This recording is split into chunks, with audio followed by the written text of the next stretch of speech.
Morning students. Hindi की online कक्षा में आप सभी का एक बार फिर से स्वागत है। बच्चों, कक्षा 4 के विद्यार्थियों के लिए हिंदी का यह 5वां वीडियो है। मैं रश्मि सिंह आप सभी का इस कक्षा में स्वागत करती हूँ। बच्चों, आज की कक्षा लिंग को जानेंगे।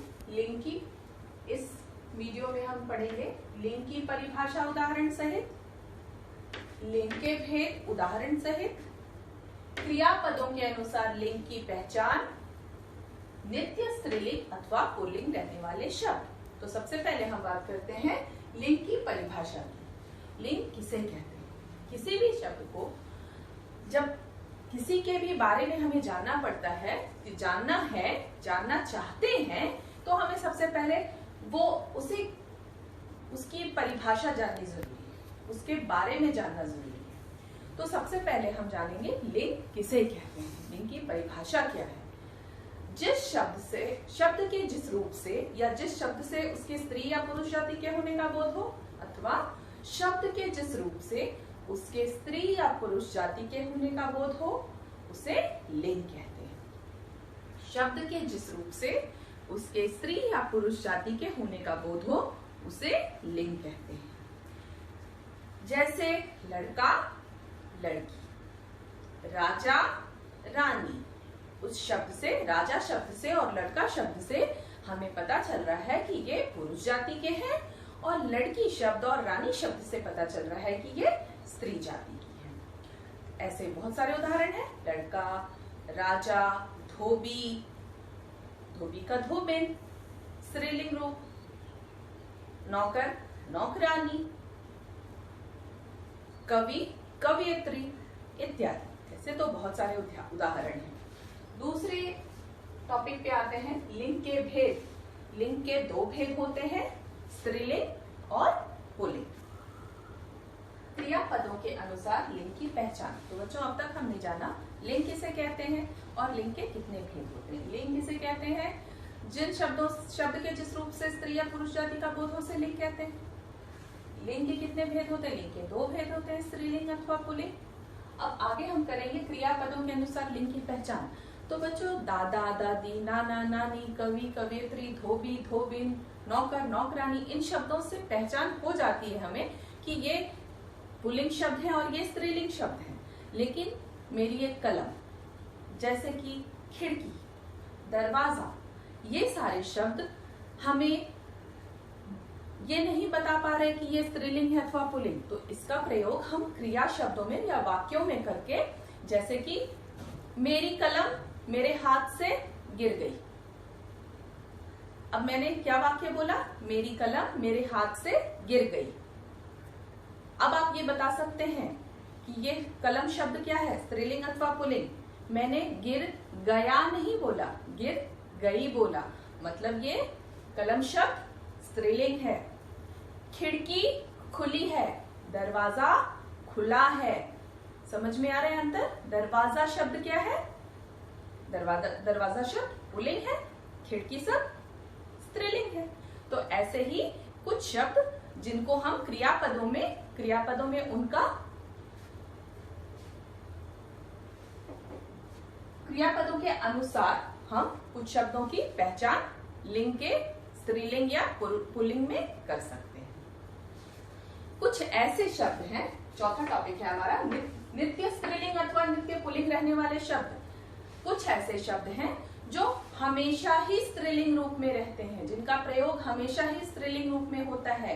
कुछ ऐसे शब्द हैं जिनका हमेशा ही पुल्लिंग रूप में प्रयोग होता है। जैसे हमेशा पुल्लिंग रहने वाले शब्द, जैसे कि हमारे पर्वत, देश, सारे रत्न, सभी देश, जितने भी देश हैं, जितने भी पर्वत हैं, जितने भी रत्न हैं, जितने भी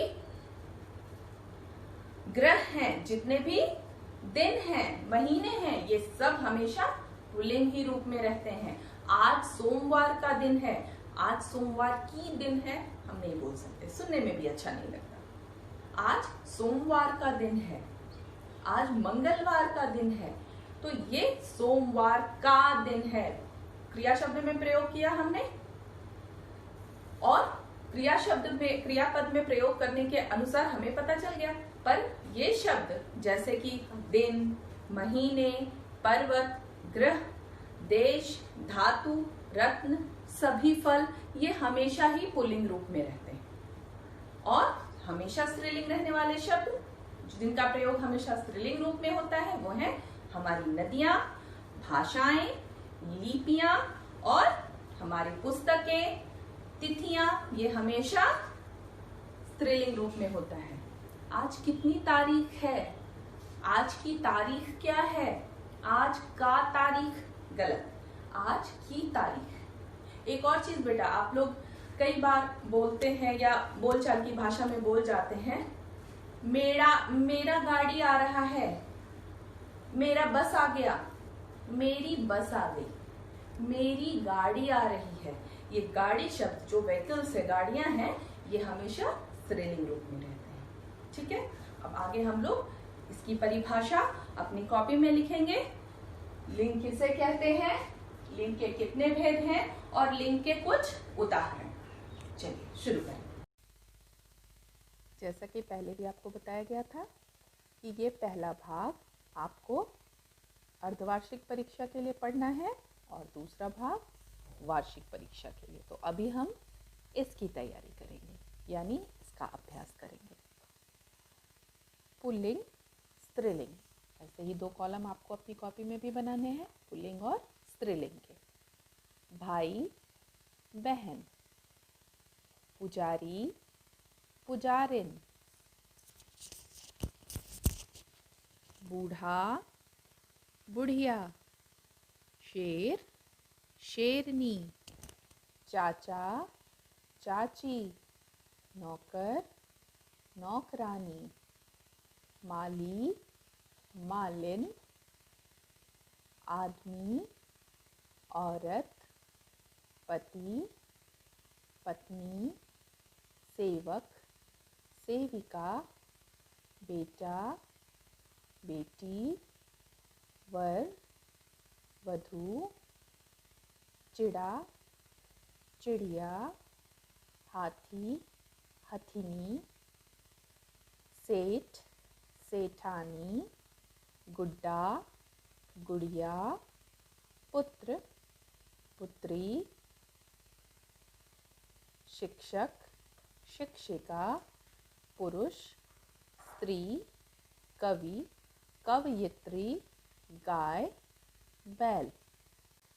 आइए अब उन शब्दों को भी जान लें जो सदैव पुल्लिंग रहते हैं या जो सदैव स्त्रीलिंग रहते हैं। तो पुल्लिंग रहने वाले शब्द हैं दिन, महीने, पर्वत, ग्रह, देश, धातु, रत्न और फलों के नाम। ये सभी सदैव पुल्लिंग होते हैं। जैसे इनके कुछ उदाहरण जान लें। सोमवार, जनवरी, मार्च, हिमालय, सूर्य, चंद्रमा, हीरा, मोती, आम और जामुन। ये सभी नाम, क्योंकि ये हैं दिन, महीने, पर्वत, ग्रह, देश, धातु, रत्न और फलों के नाम के उदाहरण, इनके उदाहरण हैं, इसलिए ये सदैव रहेंगे पुल्लिंग। और हमेशा स्त्रीलिंग रहने वाले या नित्य स्त्रीलिंग रहने वाले शब्द हैं नदियाँ, भाषाएं, तिथियाँ, पुस्तकें और लिपियाँ। ये रहते हैं सदैव स्त्रीलिंग।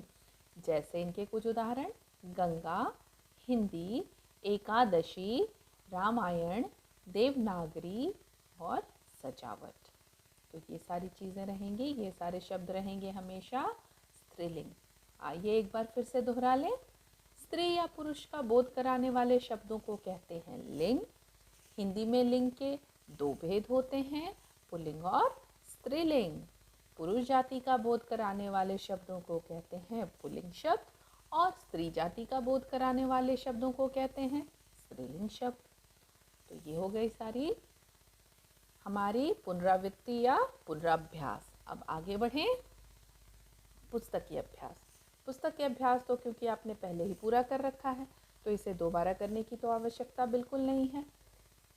आपको करना है सिर्फ ये पृष्ठ संख्या 30 से ये दूसरा भाग जो कि हमारे फाइनल एग्जाम्स के लिए यानी वार्षिक परीक्षा के लिए पढ़ना है आपको। इन शब्दों को अपनी कॉपी में लिखना है, शुद्ध शुद्ध लिखना है उच्चारण करके, और इसको जानना है कि कौन से शब्द पुल्लिंग के हैं और कौन से स्त्रीलिंग के।